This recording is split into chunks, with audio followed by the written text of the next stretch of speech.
Ils étaient près de 5000 élèves et étudiants à Bruxelles pour manifester en faveur du climat.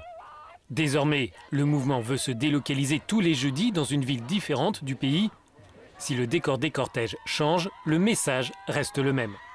On compte continuer les marches jusqu'aux élections pour que les ministres comprennent bien qu'on est là jusqu'à la fin, jusqu'à ce qu'ils comprennent qu'on a vraiment envie d'une justice climatique.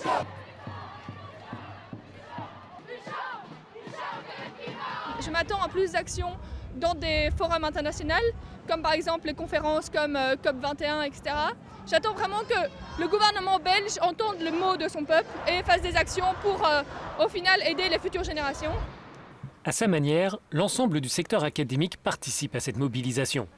11 professeurs d'université ont formulé une proposition de loi spéciale climat. L'objectif est de mettre en place un plan d'action chiffré et de combler les déficits de représentation. Dans cette loi spéciale, il y a par exemple le principe de justice sociale qui est incontournable si on veut réaliser des objectifs de changement climatique. Ces changements doivent être discutés avec la société civile, avec les organisations non gouvernementales, avec aussi les experts, pour faire en sorte qu'à un moment donné, ce changement climatique il soit porté par tout le monde et il soit aussi accepté par tout le monde. Sous l'impulsion des écologistes, le texte est maintenant entre les mains du législateur. Les auteurs du document espèrent son adoption en urgence avant les élections législatives au mois de mai.